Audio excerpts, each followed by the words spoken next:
Inside the Birds is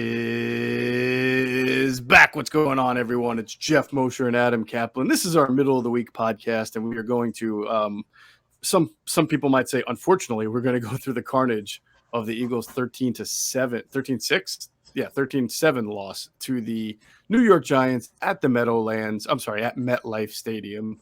Do they still call it the Meadowlands? New Meadowlands. It's funny. I call it the New Meadowlands, but it's called MetLife is the sponsor, MetLife Stadium.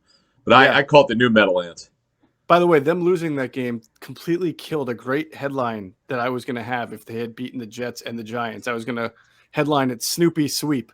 But the Snoopy Bowl, right? It's the Snoopy Bowl. That's what MetLife is. That's their mascot. So. Yep, that's their mascot. That's right.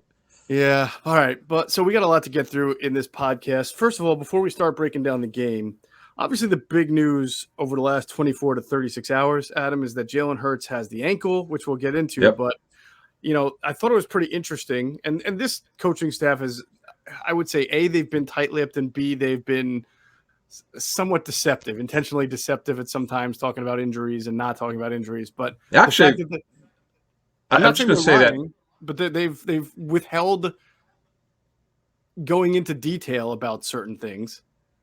Sirianni is actually, to be honest, he's one of the better head coaches. I'm very surprised at how good he's been. Now, yes, you're right. I think he purposely does not give some information out. I don't know if someone got in his ear. I was just going to say that I know where you're headed here. Mm-hmm. He doesn't.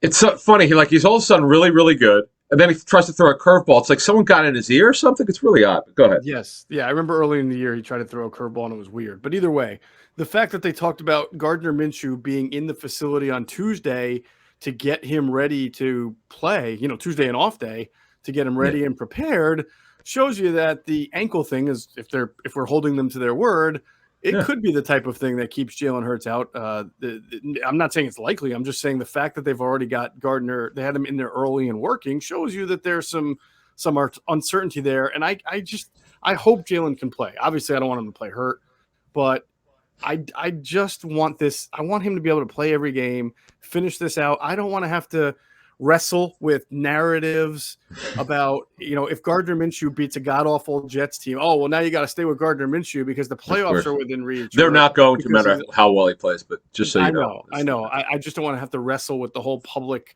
perception of it for a week or two or however long. So I just hope, not just for that. I mean, I get it. I get it. Hurts to be healthy. This whole year is about evaluating Jalen Hurts and not Gardner Minshew. So let's 100%. Hope that Jalen Hurts is healthy and ready to go. Agreed. You understand what I'm coming, though. You know what it's like. Totally. Yeah. But just get back to Sirianni. He's actually really good with injuries. But then it's almost like it's like for instance, on Monday, he was great with the media. In fact, something happened with his mic or something. And he wanted to make sure that he went over the injuries again and got it correct. Right. I don't think he's being deceptive on Hurts. He's got an ankle injury. And no. He definitely has an ankle injury. Yeah, and if there's any concern, but he wanted to say that, look, it's not definite he's playing. Mm-hmm. And he wanted to make sure that people understand, there is some doubt. And especially if later today, if he does not practice or is limited, that means that he's not taking all the ones. That's what that means, limited. He's not taking every first-team rep. Most teams, the backup gets 0 first-team reps. That's just the way coaches I've talked to over the years feel. They think, look, the guy who's going to be playing should get them all, but because they can't predict that the starter will get hurt. You just can't do that. Mm-hmm. And they're thinking as well, what's 2 reps going to mean if I give the backup 2 reps? And that's the way that they think. You do wonder with Jalen how much he has to practice to play. And this is stuff that just contemplative because he could very well be out there on Wednesday or today. Sure, it's a great point. Podcast. But let's say he's not, and he can come back Thursday or can at least play Friday. Veterans can do that, but is he the type of guy as a quarterback in his first year that you'd be comfortable with just getting mental reps and film work in and then going out there and playing if he doesn't practice a whole lot? That's this coaching staff's decision, not just very curious about it. It's a great point. In fact, it's the biggest issue for me this week. It's actually on my list to talk about with Hurts' injuries. So what I was going to talk about, and I'll talk about it now, is Aaron Rodgers is one of the few quarterbacks. Ben Roethlisberger did 2 weeks ago, leading up to the Charger game. When he came off the COVID list, he didn't practice. He didn't even go through the walkthrough. He flew separately from the team and got to Los Angeles in time for the game against the Chargers on Sunday night, and he played exceptionally well. It's really hard to do that, but he's a veteran. The guy's late 30s, okay? The late Steve McNair, there were a couple years where he simply would not practice. He would go most of the season without practicing, but he was so used to it. It was a lingering shoulder injury where he'd get it shot up and just somehow play. And sometimes it wasn't pretty, but he'd get through it, and he was tough as nails. But you're talking about a first-year full-time starting quarterback, and they need to get the evaluation, and he needs every rep he can get. So to answer your question, I personally would not be comfortable if you and I were making this decision. I'd say, look, he's missing Wednesday and Thursday. Wednesday's the install, Thursday's a long practice where we go over everything. Both days are long, but Thursday's the last time you get to go over what you did Wednesday.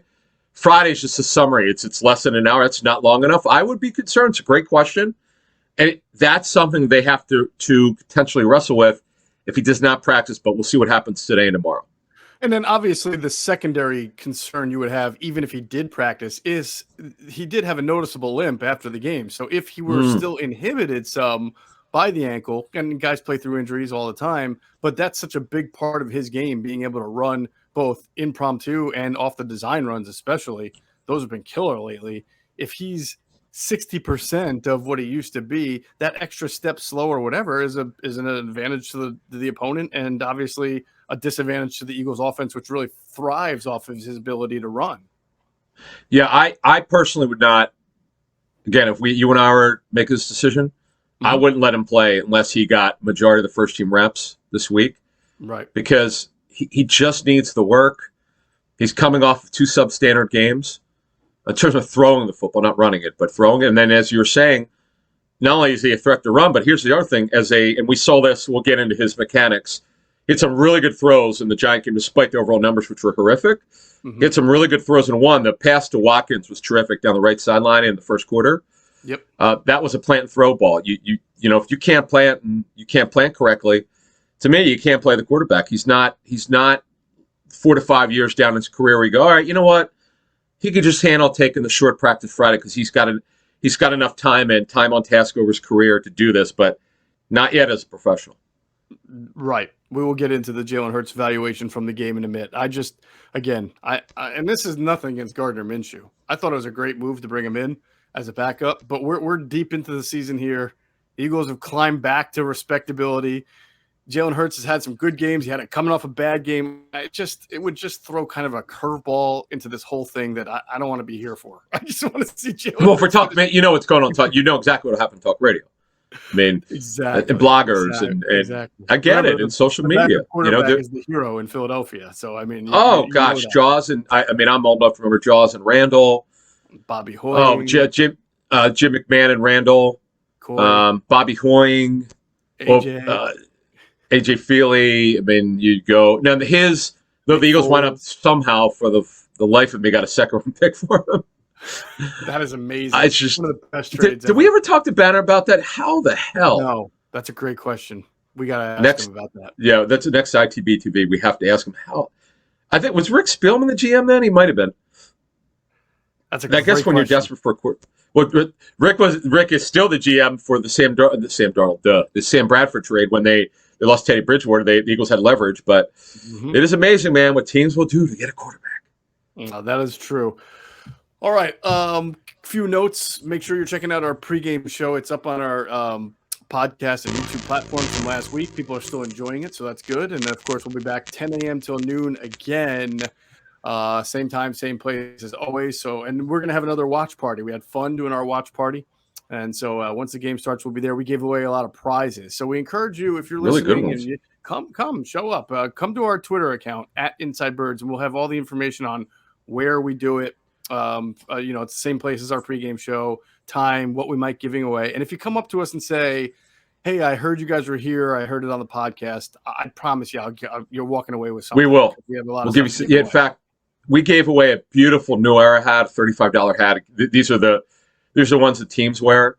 A beautiful Eagles hat. We gave away a Avante Maddox hat, an Avant hat, sign hat, socks. The socks were really cool, by the way. Yeah, I had a guy come up and say, "I really want the socks," and I'm like, "Well, I got to, it's a trivia question round. You got to get the trivia question right." I tried to make it easy, but he did not get it. But here, I'm going to create a password right now. Actually, if you come up and see me and Adam at the watch party, okay, and you say, I like this. Jordan, the password is Jordan Mailata. I guess technically that's a past name. Mailata, yes. Mailata. Well, let's keep it easy. Mailata. You come up to us and say the password's Mailata.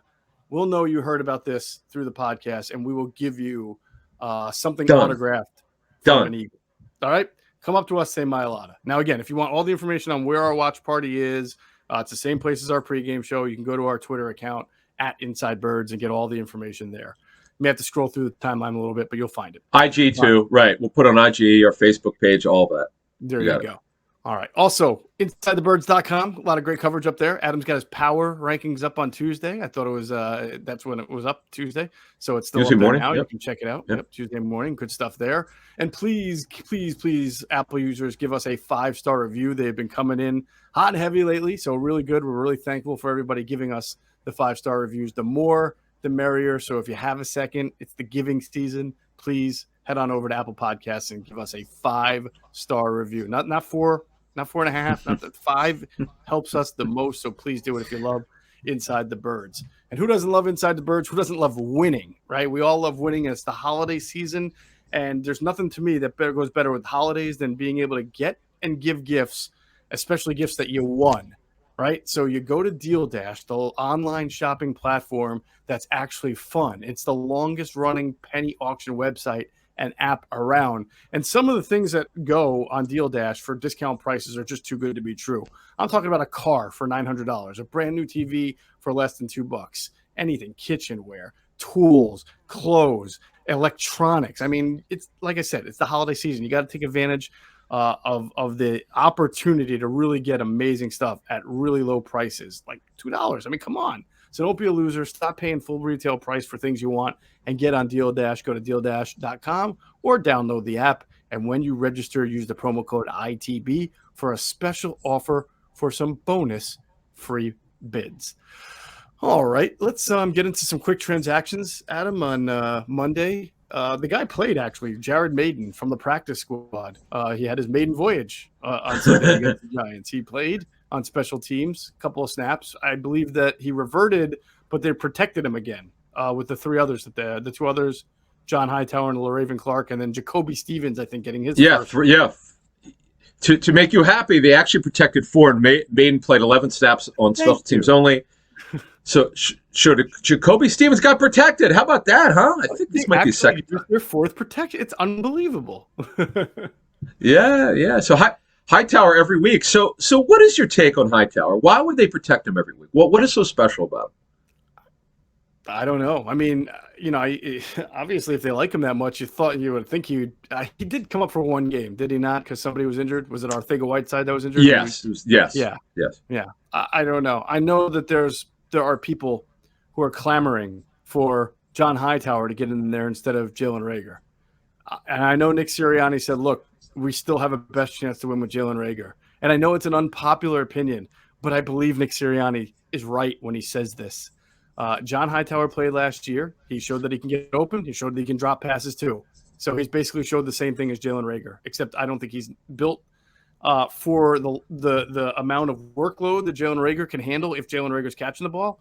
And so I'm not sure he's going to add anything right now to the offense that's any different. We've talked about this. There's nobody else not named Goddard or Smith that is catching the ball consistently, right? And Quez Watkins made the really nice catch. Reagor had a really nice catch too, but Quez Watkins also stopped in the middle of a route, and it helped lead to an interception. So if it was just one guy who you could say is not stepping up, if it wasn't the fact that Greg Ward also dropped a touchdown pass, I mean, there's just benching one guy is not the solution here, right, Adam? I know you may disagree, but I look at it sort of or almost like Nelson Aguilar-ish, in that eventually they're going to have to either move his position to slot or change what's around him. Next year. For next year. But I know that it's been written that Aguilar got benched his second year, and it wound up being good for him. Well, There's a reason why, though. By the way, Aguilar was dropping everything and not even lining up correctly. Well, you know why? Was screaming at him. Right. Mentally, he was not there. He had checked out. He had issues going on in his life. This has been documented. I'm not bringing up something that people don't know about. Right. He had a significant off the field issue. We're not going to get into what it was. Go look it up if you don't know about it. It's unfortunate. I mean, it got a lot of play in social media. The word got out on what happened. We don't need to go into what it was, but he overcame it. The thing is, though, he owned that thing, man. He really did a good job of owning it. He didn't run away from it. Whatever went on, and it was a tough year. 2016 was extremely tough for him, and then he got himself together. And not only did he get himself together, he's had a really good career. You saw 17. He rebounded, really, really helpful to their Super Bowl drive, and he's got a couple good contracts. He got a really good contract with the Patriots, revived his career with the Raiders. I know talking to them, they wanted to keep him, but they were not going to match what the Patriots gave him, and he's a starter for the Patriots, so good for him. Yeah, that's my thing with Jalen Reagor. If you believe as an organization that he has talent, and I'm really talking about the coaching staff here, if the coaches believe that he has the talent to do things in their scheme, then they have to continue to work with him until there's a better alternative. And right now there's not a better alternative. There just isn't. So you work with him, you put a lot of time in the offseason with him, maybe you change things, maybe there's a different quarterback next year, I don't know. But you don't just release. I cut him now. Why? What is that? No, cut him. What are you doing? Nobody's cut. There's more of a chance you getting cut than he is. He's not getting cut. Yeah, that ain't happening. We've all been cut. No, but look, the fact of the matter is, as you said very well, everybody knows this. There's nobody else. John Hightower's not the answer. He's never been a consistent player. We've talked about his issues of consistency, approach to his job. There's a reason why he did make the roster, folks. Don't forget he got cut. Mm-hmm. Now, I'm not opposed to promoting him from the practice squad, letting him dress.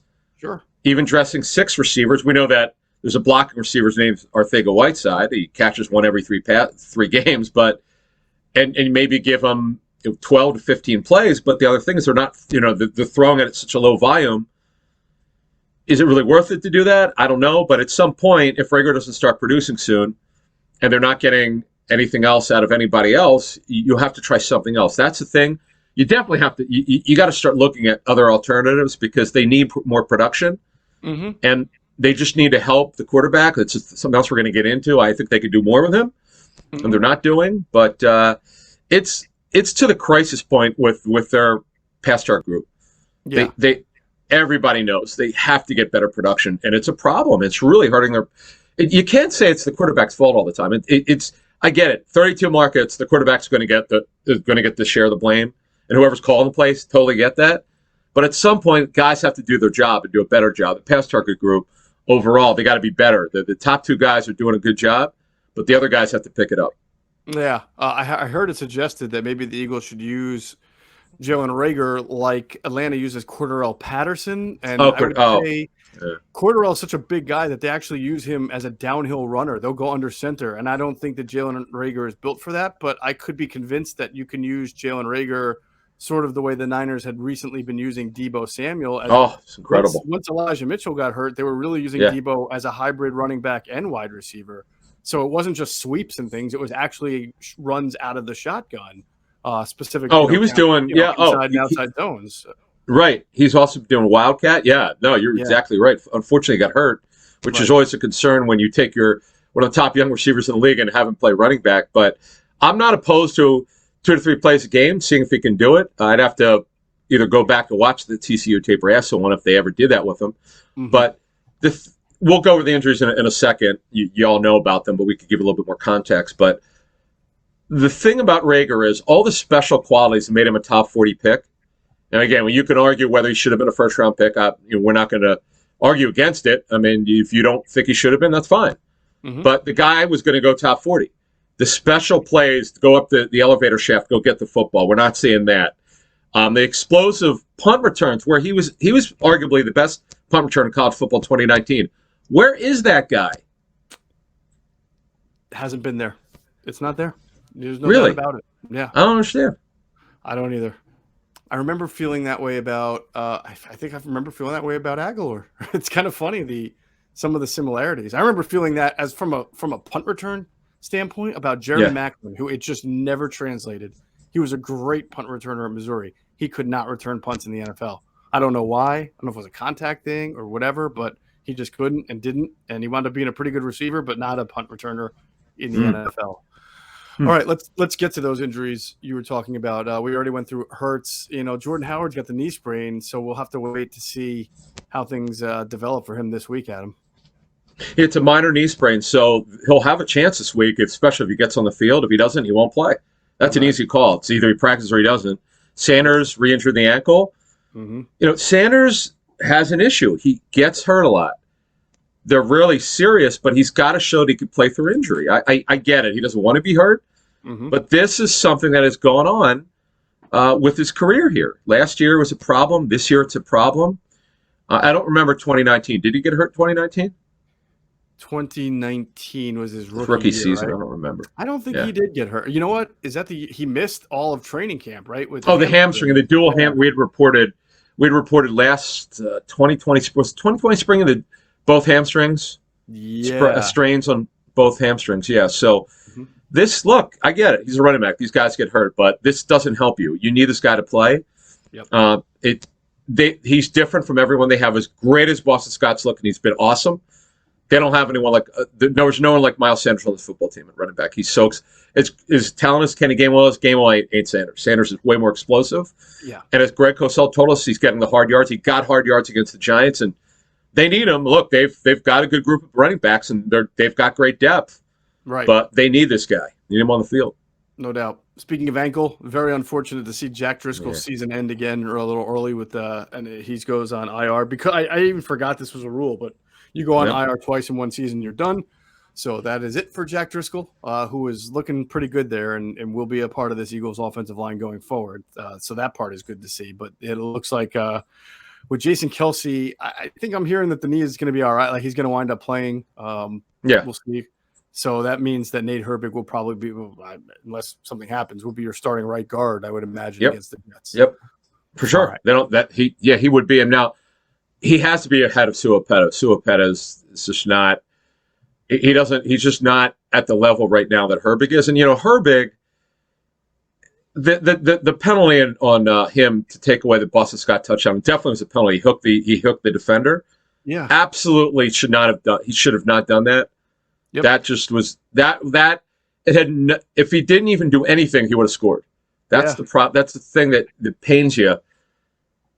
It's just you can't. You got to do better than that. And look, you're a little weaker now than you were 2 weeks ago. I mean, you're down to now your third string right guard and Nate Herbig, who's played, but as you just mentioned, he's going to make mistakes from time to time. He's not an elite type of lineman. You're potentially down again, Jordan Howard, who is such a big part of your running game for 4 weeks, and that stuff comes back. I mean, it's injuries take, and you may have a quarterback with a little bit of a hobbled ankle. So all these things come into play. It's still the Jets, and you still should beat the Jets, but nonetheless, I mean, these are all things that come into play when you talk about the matchups and what to expect. And even Miles Sanders, even if he plays, he'll probably not play. He may not play, or he might be a little hobbled. So and he re-injured it. Yeah, he re-injured it last week. So you can't depend on that. And then it's not a coach's fault. It's not their fault that they got hurt, but they need these guys on the field. Driscoll, before we get into the tape study, Driscoll, there are a lot of people going to wind up being wrong about this guy. There were so many people you and I spoke to after he was drafted that did not think he could play guard in this league. They thought he now there are selected plays this season where he could just tell he would have trouble anchoring. He's not as strong a lower body as maybe some other guys, but he's above average athleticism, really good technician, and superior mind, which Jeff Stoutland absolutely loves. We've called him Stoutland's adopted son, whatever you want to call him. It's funny, but he loves him. He's never hit it that he loves Driscoll. He's talked about him several times. Right. So that's a tough loss. It's a great discovery, man. I have no idea we knew this is his guy, but we didn't. I don't know. I mean, if was his guy before the draft, I assume he was because he is such a. Stoutland has a lot of weight with their personnel group. He was personnel staff. Yeah, I know that. Right, but it's a hell of a find for them. This is why you got to listen to ITB, right? Because we reported after the draft that despite a lot of people from other teams saying that they didn't see this guy as an interior lineman. Yep. And we knew that Yep. the Eagles felt that he had the athleticism to do it, especially in that RPO heavy Auburn offense and his lateral movement. We just knew he needed to put weight on, which he was able to do. And you're right, Which he he probably did. needs a little Yep. bit more in the lower base. So, but I definitely think he's going to be. I mean, you never know because the Eagles are very, very. They're not shy about upgrading offensive line at all, even when they have good ones. So we'll see if they go wind up drafting one. But I have to still think the Jack Driscoll will be a part of this offensive line going forward. Let's see. Our friends at DraftKings, you got to download the DraftKings Sportsbook app now and use the promo code ITB because if you bet $1 on any NFL team to score and win, any other team to score, you'll win $100 in free bets. That's right. All the team has to do is score, and then you'll score with promo code ITB this week at DraftKings Sportsbook, an official sports betting partner of the NFL. And, of course, if you want to get an advantage over your sportsbook, you got to download BetQL. It's the only app you'll need to make the smart bets. We keep telling you about this great computer model they've got that scans over 350,000 unique bets a year to give you what they call the best bet recommendation for every game, for every major sport, and the reason why you should place the bet. Their model covers spreads and over-unders, player prop bets, everything. And if you don't want to use the model, if you are the researcher, BetQL has all the necessary tools for your research needs, from sharp data to line movement, team summaries, lineup and injury breaking news, even the leaderboards to track your success. So head to the App Store or Google Play Store now to download BetQL. You can also head to the website try.betql.co/ITB to get started now. Just enter the discount code ITB at payment checkout to get 25% off their subscription offerings. And they've got an awesome sportsbook offers page if you live in one of the eligible states where you can get free offers upon signing up at one of the many sportsbooks listed. So don't miss out on the chance to beat your sportsbook this football season using BetQL. All right, we're going to start off like we usually do with the offense, and there wasn't much of it against the Giants. But you were saying that Jalen Hurts had some good throws, which he did. I think that's definitely fair to say. Even better than some of the games that he had more good throws than, say, week 2 or week 3. But obviously, did you get a sense in talking to people that his mistakes were born out of bad decisions that led to inaccurate passes, or just passes that were inaccurate? Well, it's interesting. So, you alluded to it. Mm-hmm. The interception, the first interception over the middle in the high red zone. Watkins stopped this route. He just slowed it up. I don't know why he did that.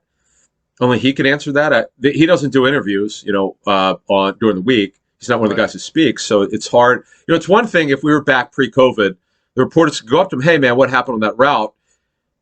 He could, you could ask him that. And we don't. That's the thing that we don't get anymore from NFL locker rooms is the ability.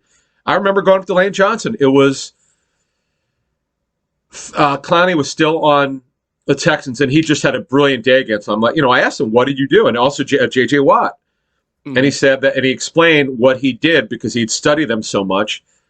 We would never get that opportunity. Right. We don't get that opportunity anymore. We can ask. We ask the PR staff to bring out certain guys we want to talk to. And so there's a chance that people will ask for Quez and maybe he'll come out this week. Sure. They don't have to say yes. They usually do. Usually if they ask, they say yes. But you also only have a limited time frame. So you would have to want to talk to Quez about more than just that play, or else you feel like you're wasting like somebody else who's going to start and play 60 snaps, or like a Darius Slay or whatever. So it's difficult because they bring certain guys out at the same time as well. So you might be seeing Quez Watkins at the microphone while somebody else is at the podium. You have a separate mic that's separate from the podium mic. So yeah, it is different than the locker room, and it's kind of a request basis, and you hope that your request is met. Right, because just one thing on that is, like, after games, it's really a free for all. There's really the guys could say, "I don't want to talk," and you just respect that. It's no problem. But that there's certain players who will talk. It's in a normal, yes. When we were pre-COVID, you pretty much, especially if you have a relationship with a player where you've known him, he knows you're going to be fair. Yep. You may have to ask a tough question, but that's just that's what you do because you know what the fans want to know. When it's good, they want to know how you got it done. And when you struggle, they want to know, hey, what happened? And they wanted your words, what you thought happened before you watched the tape. Right. It kind of sucks. We don't have that. We haven't talked about this before, but that's really something, folks, that we wish we could give you, which we did in the first couple of years of ITB, because Geoff and I would be in the locker room. Mm-hmm. As a matter of fact, when we would tape the shows, when we did it, we would tape them Sunday night years ago. We actually would get the video. As a matter of fact, I remember you put up tape. I don't know what it had caught wildfire. I don't know what happened. Something must have happened. I think you put the clip up. Was it Jason Peters saying that it was like at the end of the year? This was like 3 years ago, and he said he felt like he played as good as any offensive tackle in the league. Oh, I think a lot of people disagree with him at that point. Right there, you go. Right. But it sucks. We don't get that anymore. It is what it is. It is what it is. So the point being, we were talking. Back to Jalen Hurts. Yeah. So all right. So there was a play, I think, on the second or third possession. It was an under center rollout, play action, and he kind of gets forced to his left, and he's running to his left, and he sees Devontae Smith kind of. Now it's sort of the scramble. Well, no, probably part of the route. Devontae's going to the sideline, but he's under duress, so he tries to throw it to Devontae Smith, and the ball was like, not to the sideline. It was more to his inside shoulder and almost behind. Correct. It was almost intercepted. And that's a situation where that's an inaccurate pass, but also because of a bad decision. I mean, he's got to throw that ball earlier while his momentum is still going. That was the fake. That was a fake pitch, I think. And then he rolled, right? Is that the one? Fake pitch. And then he pivots and rolls to his left. Right. Rolls to his left. And it's interesting you mentioned that, because his first completion was a great throw. It's one of these where you might have missed it. It was actually the next play. It was his next pass, I think. Yep, next pass. He came back with a really nice pass. Yeah, great throw. In fact, it would have been picked if he threw it to the wrong shoulder. He threw it to the opposite shoulder. It's just a great pass. Mm-hmm. And it's one of these things. I find these passes in games where no one talks about them. I go, that's an NFL pass right there. Right. That was the one that closed, right? On the right side. Well, that's a different one. The first one he completed was to Smith. You're right. It might have been like 12 yards or something, and it was just a great other shoulder throw where, again, if he threw it to the wrong other shoulder, it's going to be picked. He threw it away from 29 was the corner. Yes. Yeah, right. Where Devontae could catch it. Right. So, but the Quez pass. Okay, so let me talk about that one from a mechanical standpoint. So, I was able to see the coaching tape of that one, and I have like 10 clips in coaching tape I was able to see. So, what happened was, and this is something he's not done a good job of this season enough. He did a great job when he hit him for the 91-yard catch and run against the Niners in week 2. So, again, where he throws better is rolling to his right. You watch him. Now, the good thing is it was a open pocket throw where he was not pressured, but that doesn't excuse the fact that you could just drop your mechanics.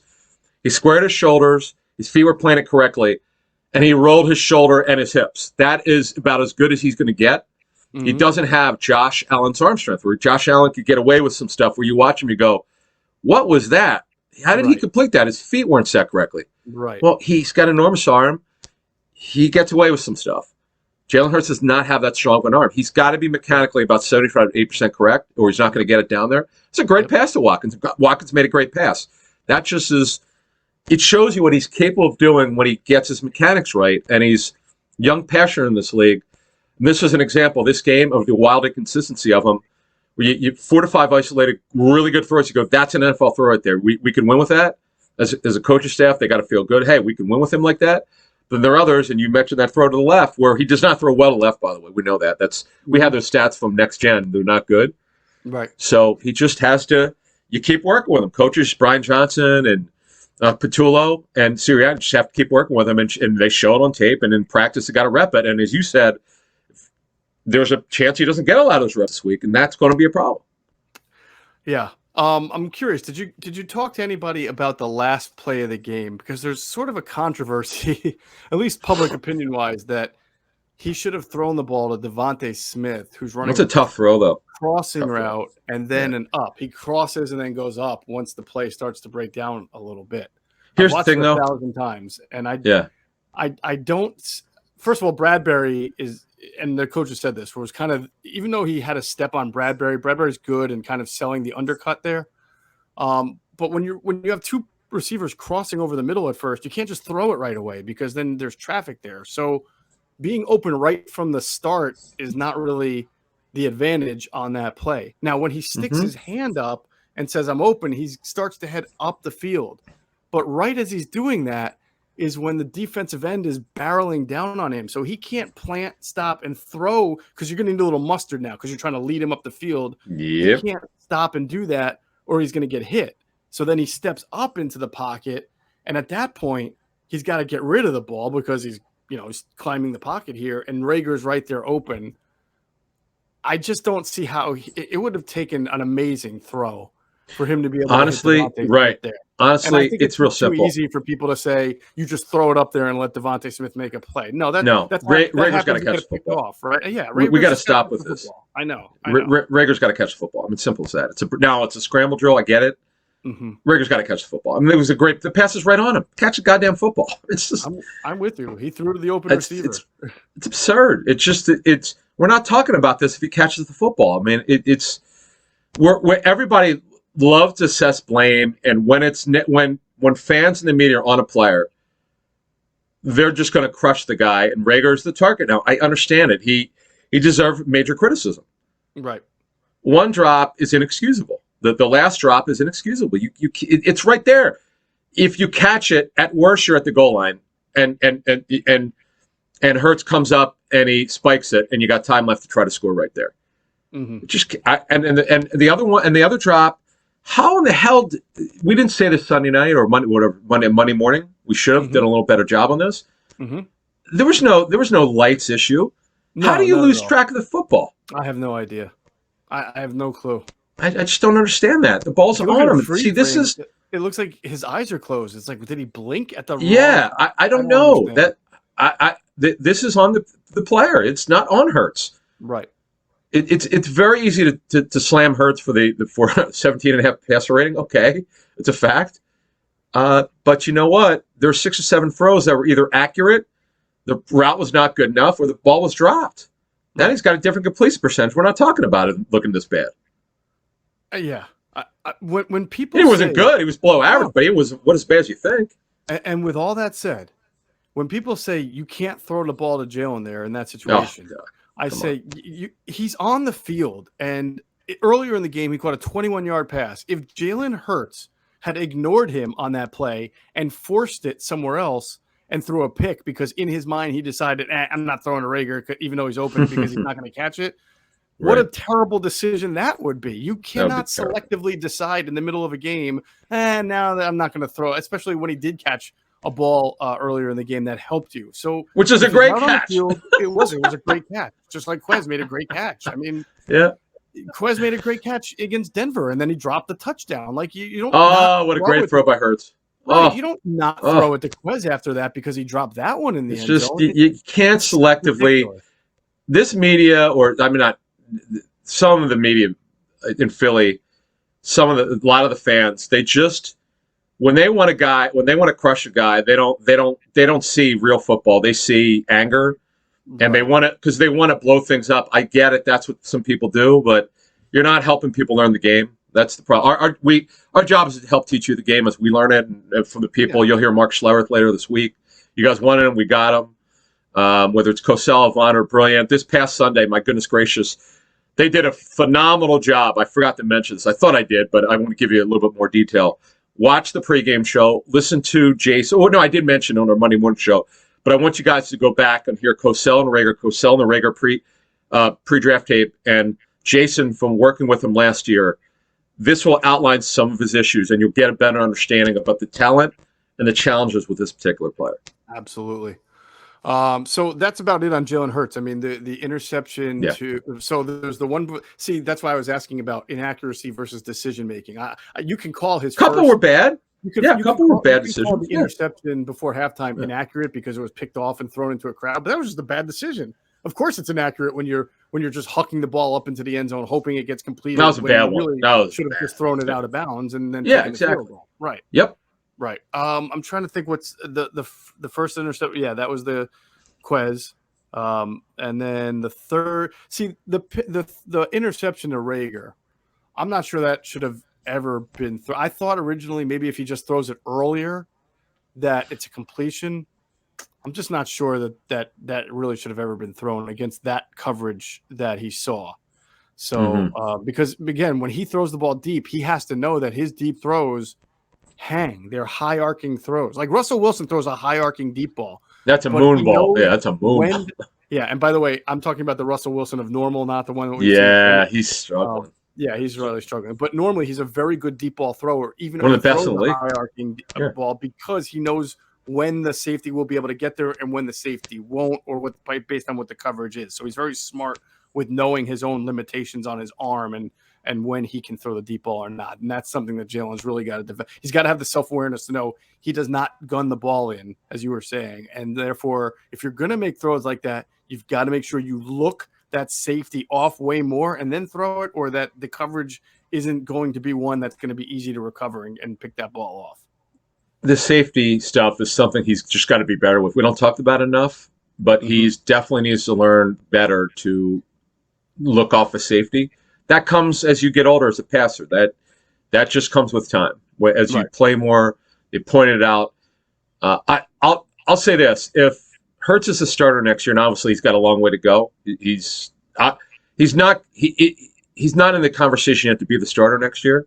Right. What I mean is there's certain levels of it. It's you're in the conversation and you're the guy. He's somewhere between he's not and he's in the conversation. He's not fully in the conversation yet. He needs to finish the season out, stack up some good games, whether they win or lose, where it's clear he had nothing to do with them losing, where he was really good. That's when you start getting the conversation. And if he can be their guy in the offseason program next year, this is when I remember John DeFilippo telling me when I talked to him between 16 and 17, he said that not only was Wentz's jump big, he goes, it's always with all the quarterbacks he's worked with in his career, whether it was a younger guy or what he learned from his mentors, is that the jump from first year as he starts to the second is the biggest in their career, because he's the guy and you work with him that second year in the offseason. And it's just so imperative if Hurts is the guy to not only work on the mechanics, which you told us in the spring, but the nuances of the game, the looking off the safety, the progressions 1, 2, 3, 4, 4, 3, 2, whatever it is, how you're reading off the safety and what the progression is. It's just you get that by working and repping, and you're not going to get that fully until you get to the offseason. Definitely. Last thing I wanted to ask you about, or at least discuss, because I noticed it on tape a little bit, and even during the game, it looked like the Giants were blitzing nickelbacks a lot, or maybe even bringing a safety down and blitzing from an edge. And usually in that case, you'll see the quarterback either change the call at scrimmage, because then you want to throw to the receiver, obviously, whose defender is blitzing, because that receiver should be wide open. And usually if the route is going to be deep, what you do, you change it or it becomes the hot route, right? And I didn't see a lot of communication in those instances between Jalen Hurts and whoever the slot receiver would be on those occasions where I saw a slot blitz. So I'm wondering what's up there. I'm wondering if that's on Jalen, if that's on the receivers, on both. I just noticed. Oh, he didn't point it out pre-snap. Yeah, no, that's it. You got it. You nailed it. You actually said this when we were watching the game Sunday together, and that's what happened. It's funny because we didn't mention him in our preview because he doesn't play a lot. But I think his name's Aaron Robinson, the rookie corner. Yep. They use him as a blitzer. They use McKinney as an in-the-box defender and a blitzer. They flooded zones, so they did make them. There were some times, and the Eagles did the same thing to Daniel Jones, which we'll get to when we talk about the defense, where Hurts got stuck in the pocket where he was indecisive. That's because they blitzed. They did some things on scouted looks, which they've not done. Really have not been doing a very good job, quite frankly, the Giants' defense. But McKinney's a really good player. He had a great game. McKinney, second-year safety, was good. And Aaron Robinson, who's more or less the fourth corner. No, Darnay Holmes, unfortunately, got hurt. And chest injury. He went into reserve. But, yeah, you're exactly right. That's exactly what they did. And they used McKinney as that guy to drop in the box and take away that middle area throw. Remember, I said to you, did you notice just from watching the game live that they were not getting a lot over the middle? It's not just Hurts is not comfortable doing that. Right. They took a lot of those middle area throws away, except for Goddard was open a couple times. He should have gotten the football. Yeah, it's interesting the way they played. Patrick Graham did a great job. There were sometimes I thought I observed two spies, not just one guy spying, but two. Either that or they're just kind of keeping it contained. But it really was disappointing to see some of those slot blitzes not get picked up. And I don't know if that's on the QB, on the center, on the wide receiver to make the. Usually, you see the do the hand roll, right? The wide receiver will be like, "Hey, my guy's blitzing. I'm gonna just literally just sit down in the middle of his zone here, throw the ball to me." That stuff is kind of essential, when you're facing a defense that's going to do that, to have that kind of communication, and it's fairly easily beatable as long as you see it and communicate. So the fact that that didn't happen in that game is concerning to me, and I think coaching goes into that too. You have to have your coaches have to have your guys prepared to see that in any situation, no matter who you're facing, and then being able to adjust to it. So we'll see if that trend continues and continues to be worrisome. And that's all I think we've got on at least the passing game and Hurts. Yeah, I mean, Hurts. Very quickly for the running game and receivers. Running game was terrific. I don't want to say anyone could do well at running back with the way the line's playing, but their line is as great as they were against New Orleans. Their pass protection was phenomenal in this game. All five were great. Mailata's played his two best games as a professional. He's elite right now. His technique is terrific. He's got the dropping of the hands correct. His issue, I'm told, has been with his hands from day one. Not being comfortable with it last year. Inconsistent with it. At times great, sometimes not at all. Now you never say it's perfect. It's really, really good. His feet are great. He's just really, really good right now. He's over his MCL sprain quite well, where he struggled the first couple games after. I think we pointed this out. Cosell pointed it out for us on our pregame show. But he's playing at an elite level right now. Lane Johnson is one of the best right tackles in football. He's showing it. Dickerson is an absolute animal in the run game. He's getting better in the pass game. Kelsey, unfortunately, got hurt, so you know what happened with him. Jack Driscoll played well before he got hurt. I mean, it's a shame. Yep. And by the way, I mean, 67 Herbig, I know he had the two bad penalties. He actually played fairly well in that game. He had some really good blocks. Absolutely. This offensive line is something special. You hope we'll see now, though. Yeah, that's true. Now they've taken some shots, and obviously Brandon Brooks, we won't know more until after the bye week. So we're 2 what's funny? Away. What's that? You know what's funny about that is that now you mentioned earlier to start the show how Sirianni's playing games. Well, here's a perfect example of it. He refused to give an update on him before Driscoll's injury. Refused. Now he's giving an update. Oh yeah, he's progressing now because he would not say that 2 weeks ago, or actually a week ago. Right. So yeah, he. As cool as he's been with injuries for the media and helping fans learn about what's going on and so forth, I think you're right. I think he's deceptively – he does some stuff where he doesn't want it out. And now this is just a guess. I don't know this. Maybe they were going to stick with Driscoll had he not gotten hurt. I keep wondering what their plan was going to be. Because why else would you do that? I don't know. I also wonder, like, if you're – doesn't matter now because Driscoll's done, but – you're Brandon Brooks. You know that you're probably not going to be on the team next year. You've already openly admitted that you knew the team was not trying to trade you, but was listening to offers if there were going to be in the offseason. Like, do you want to get back out there and risk injury, or would you rather just walk into your free agency or impending if that's what happens, or maybe trade? I have. You want to play? He's a player. I mean, I know he wants to play. I know. I'm just figuring, like, is it beneficial to him to if he gets hurt again? That's really rough. I mean, that's true though, because of his injury history, which is unfortunate. His tape is also elite when healthy. He's, right. We could all go through 64 starting guards and grade them. He's in the top 5 or 6. He's just a phenomenal football player. Great guy, by the way. Yes. And remember, that's right. Didn't they bring him back for week 17? At least it was. Did he play in that game? He practiced. He was practiced. Didn't play. Right. He did not play. Right. Okay. But he side work. Yeah. Right. He came, but he started practicing. So we'll see. Obviously, when he's ready to go, he'll go, and Herbig will be the top backup interior lineman, which he's best at. And this is just amazing. Now, wide receiver wise, this is kind of where I'm at with Quez Watkins. Although I don't know why he's not he had the one shot play he caught. That was a really well thrown ball, as we said, and excellent catch. He's an NFL at best. Let's call him what he is. He's an NFL 4th receiver at best. He's not a consistent enough player to be a 3rd. Right. He's got deep ability. He's got pretty good hands. I know he had that awful, embarrassing drop against Denver, but he pretty much catches everything. Mm-hmm. But he's just not a consistent enough player to guy who's going to be counted on to play as a third receiver because teams are playing 3 wide anyway, 50, 55 snaps a game. To me, he's a 20, 25 snap a game guy. That to me, on a really good team, that's what you would like him to have. But guess what? A, they're not good enough, and B, they don't have a good enough receiver core, so he's got to play a lot. That's just, he played 82% of the snaps. Ideally, to me, that's not what you want, but that's what you have. Yeah, I think that's a pretty darn good way of assessing it. That's not what you want, but what you got, and that's this Eagles receiver core. Outside of right now, Devontae Smith, who also did Devontae have a drop? He dropped the ball. I'm not going to kill him too much. He's had a really nice year, but I can't remember against the Giants. Okay. Greg Ward, man, I know it was a fastball, but this happened against San Francisco too, where he had that one was tough. That one was tough. That the Niners one, the ball's in his hands. Like what is that was tough. I mean, this one he should have had. Yeah.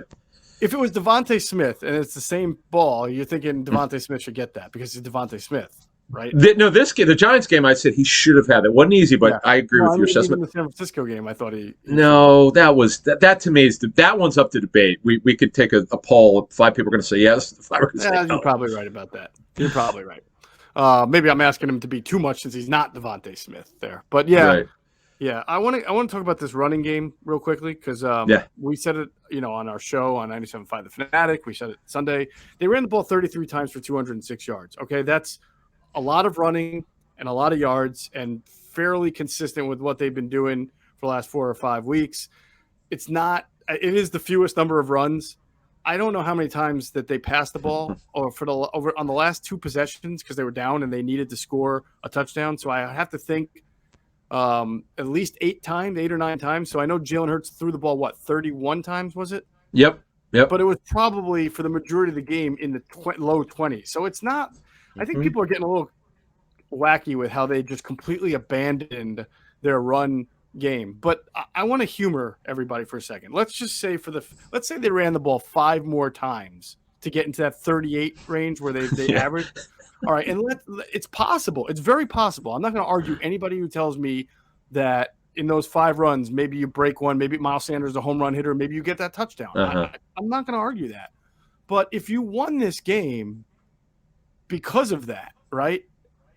If you won the game because, again, you ran the ball 45 times or 38 times, whatever it be, for 220, 230 yards, and that's good, and you're back on the route to make the playoffs, but at what point have you not really evaluated or developed your passing game? Because I don't understand. It seems like people want it both ways. They want the people who are saying they should have ran it more, you got to keep running it more.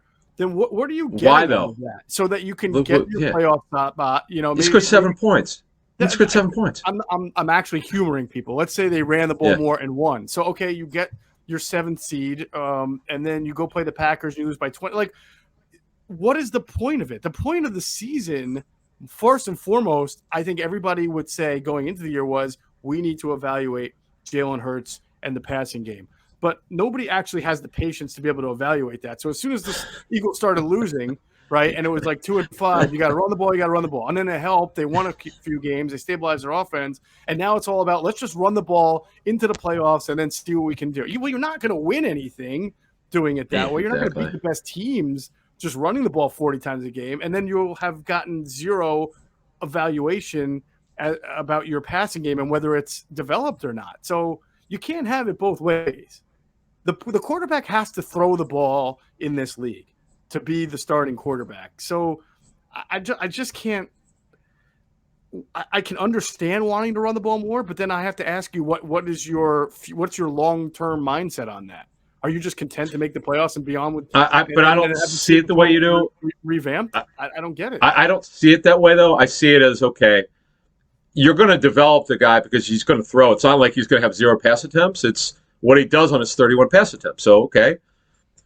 Well, so Yeah, but but Adam, I mean, that you're going to run into a game where you've got to throw and you've got to average more than 12 or 13 completions. And that's what happened here. They ran into a game where, yes, they could have ran. I don't know if it would have made a difference, but they had to throw the ball more.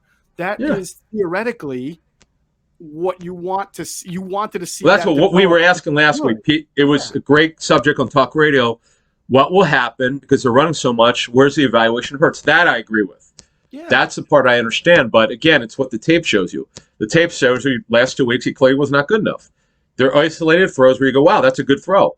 You need to see more of them. But this idea that you have to come out running because you can't let him throw early is just such nonsense. No one who works for an NFL team would ever say that's good football. Like, don't let him throw early because you're running so much. We don't trust him. That's not the way you run an NFL team. It's just people are so against him throwing.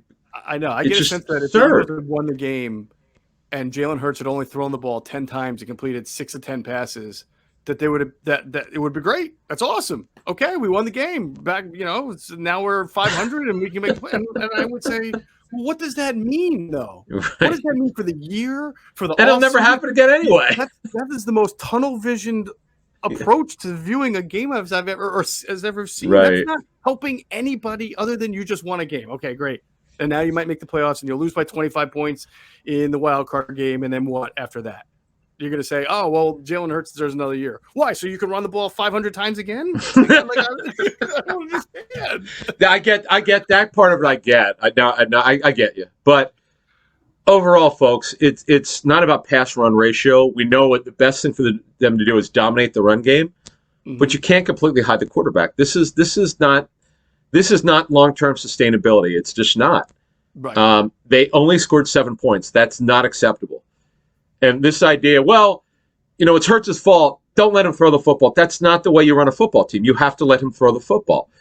A, as an evaluation. B, you're still trying to win. You would like to win as you evaluate him. Yes, folks, you can do that. It's possible. I'm telling you, I've seen it before. You can do it.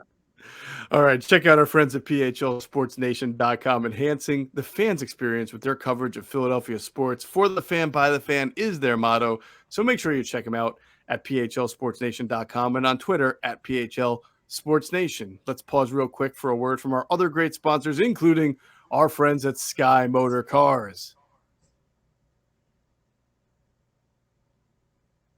And if you head into Sky Motor Cars out there in Westchester, PA, please tell them Adam and Geoff sent you. You'll get a great deal. And all right, let's go ahead. One more thing. Don't forget, we forgot to mention this before. Oh, yeah. If you get a car from Sky, you could also get extended warranty. They can help you with financing. They're just like any dealership. So, and also they do an immense car too, right? What's that? They want to buy your car too. Yes. Two things. Yes, two things I'm going to get to is there's a car shortage in this country because of this chip issue, which we've discussed before. Mm-hmm. Dealers, whether they're used car dealers, whether they're new car dealers, I had an offer for my Infiniti without even going to the dealership. Because dealerships are having trouble getting cars for the first time in their companies. So when it comes to Sky Motor Cars, they have a great inventory, but they need cars. So if you're trying to move your car, you will get so much more than you normally would. I'm telling you, they do an incredible amount of internet business. So if you live in California, go to skymotorcars.com. If you're trying to sell your car, call them, get the information from their website. If you want to buy a car, they've got their full inventory online. You can do it like that. And they sell hundreds of cars from their website without people coming in. In fact, then they have people drive up from North Carolina because they see the car. They want to make sure they get it. No one else gets it. Pretty cool. They've got older cars, new cars. They've had It's unbelievable. I was there last year. They sold a Mercedes. I think a woman sold it to them. She only had the car for 6 weeks. A brand new Mercedes. Ridiculous. Wow, I don't know how you do that, but they've got Nissans, just cars that are all 10 years, 15, 20 years, whatever you want, they've got it. SkyMotorcars.com. All right. Sounds great. Let's talk about the Eagles defense. Played really well.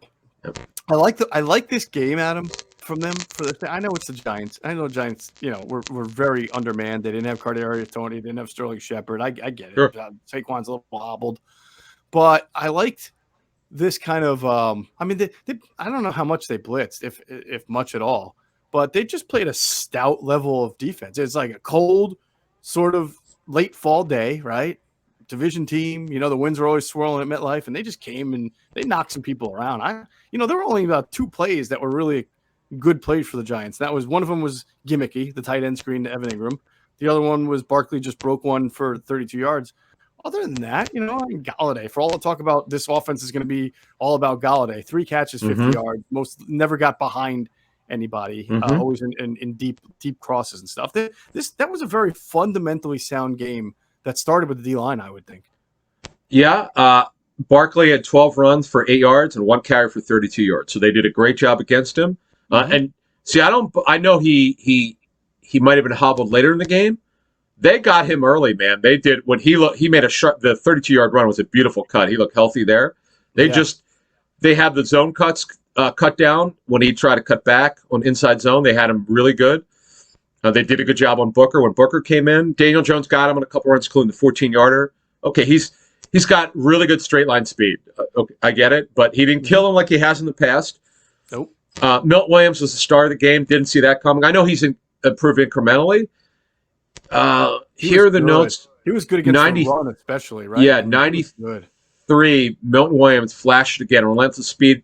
Flush Jones, great against the run. Had one great rush against Jones, flushed him. Just relentless. And he knows he has to be because when you have shorter arms, you got to make it up for somewhere else, and he is.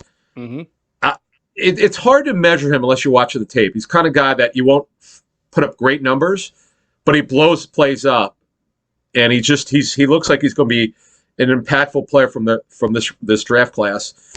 Derek Barnett, we mentioned this on Monday morning. He was really good in this game. Yeah, he looks. Yeah, he's healthy, man. He flashed. He flashed it. By the way, he did well in the New Orleans game. So hey, Jesus, you know what? He's on a contract drive, and you can see why. Yeah, and by the way, he came out with a neck thing, or no, a rib. Something about a rib, right? Oh, really? Injury that he came out late in the game with. That's what Jonathan Gannon said. See if he's listed. We'll see. I don't think he was. Well, they didn't ask about him at the press conference, so we'll see if he's on the injury report. So hopefully he's all right there. It's going to be fascinating to see what kind of contract he gets in the offseason because he's a player who's had struggled to stay healthy, struggled obviously with penalties out of discipline, but has had, when he's on the field, he's generally a productive player from a pass rush, and he's a pretty decent run stopper as well. I mean, I tend to think he's probably best as a situational rusher who plays like 55% of the game, and there are teams that will put money into that. So it'll be very interesting to see what he gets on the free agent market, unless the Eagles extend him, which I don't think that he's going to be back with the Eagles. I just see it as they're very likely to draft the defensive end high with all their picks that they have. They've got Brandon Graham. They need 2, by the way. They need 2 DNs. Yeah. They do, and then they're likely to take at least 1, probably 2. Sweat. Graham comes back. Teron Jackson they drafted last year, and he's getting some time. I just like if you're going to pay him, he's got to start, right? If you're going to pay him starter money, he's got to start. But you're probably not going to start him because you've already got Sweat making good coin, and either Graham or a guy you're probably going to draft in the first round. So I just don't see how he fits in that regard. So he's going to get paid somewhere, I think. Well, we'll do draft stuff, when we go to the Combine and Senior Bowl and all that stuff. But what'll play into that is what the draft class looks like, because it's kind of like with Hurts.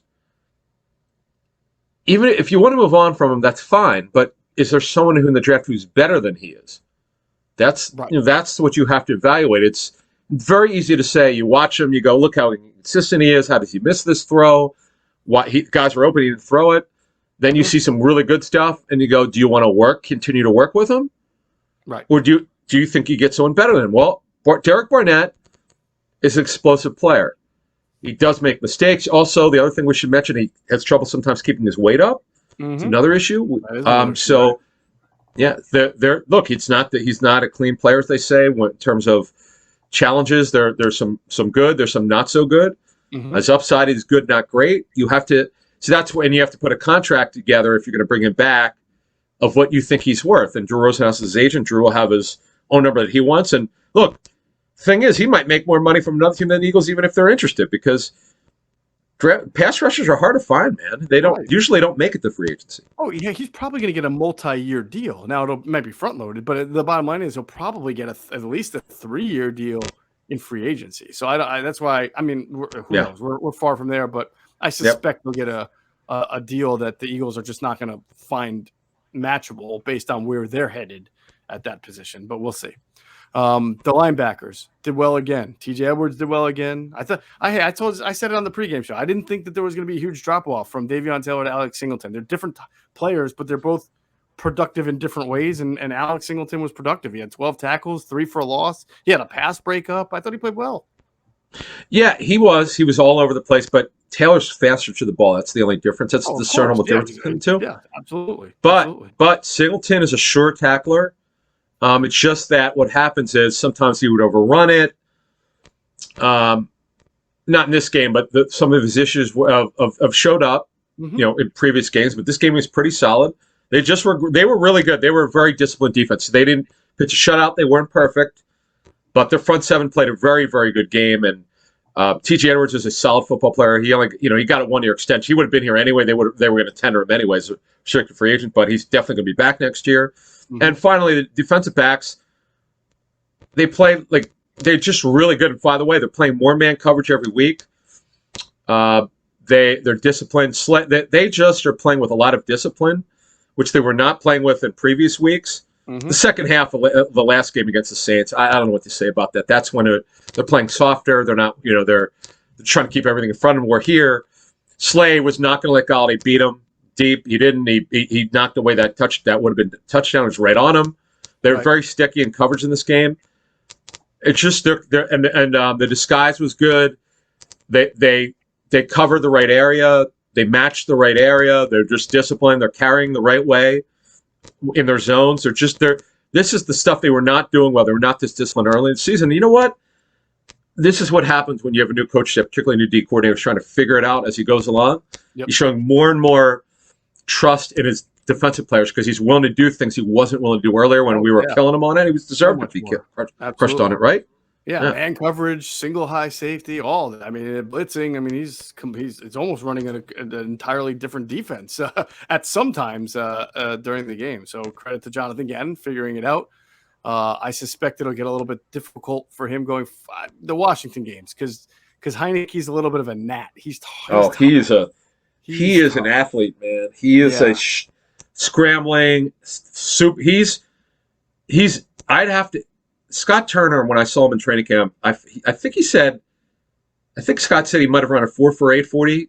Heineke. Mm-hmm. I know he said he one of the faster quarterbacks he's ever seen run in terms of the 40. I can't remember, but maybe I'll look it up. But that now we'll talk more on Friday morning on this. Zach Wilson's not a bad athlete, but he was not the reason why they beat Houston. Their defense played really well. Right. This is one of these games. I'm so fascinated to see what Gannon does here.